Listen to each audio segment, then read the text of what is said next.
We are back once again with another Quickfire tutorial.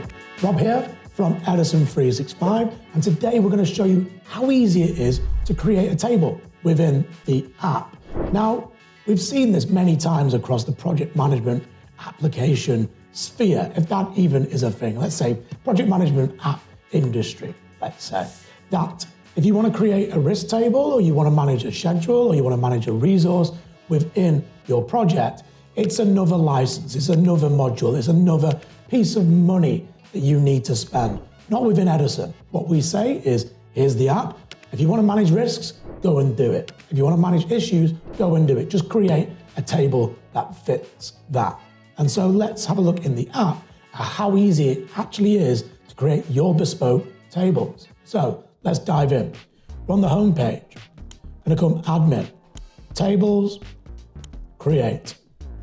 Now you're going to give it a name. For this, we're going to call it shopping list. You can give it a description, which gives a little icon and allows people to see actually what the table is for. Within Edison, we've got 3 different table types. We've got list, periodic, and schedule. Periodic allows you to have monetary values or material values over time. Schedule, kind of what it says, that's your Gantt chart. But for a shopping list, what we want here is just the list view. So that's what we're going to go for. On the left, we've got some customized fields that our admin has already created. So what we're going to do, we're going to come in and go select actual cost. We're going to scroll down. We'll go for benefit category, benefit status. Trust me, I don't know what shopping list I am creating here. I'm just showing you how easy this actually is. We're going to go for a text field and we're going to go custom and project code. Again, I don't know what I'm creating here. I'm just adding fields to show you.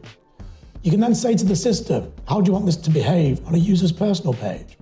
So this gives you the ability to actually say, I want the end user to take ownership of this and deliver on each of these items. Super cool piece of functionality, which you can see on some of our other videos. We're then going to provide a view setting. Going to give it a name. What this allows you to do is have different view settings all in the same table to allow your end user to have different views and different ways of interacting with the data that you have presented there. For this, we're just going to show everything, but you can alter the visibility here. You can also reorder this table based upon whatever view you wish to see. But here, everything's going to be visible. We're going to click save. And we are off and running. We've created a brand new table. This table can then be added to any of your forms, and then be added to any of your workflows and to any of your templates. It really is as simple as that. Thank you for watching, and I hope to see you again on another one of these videos. Cheers.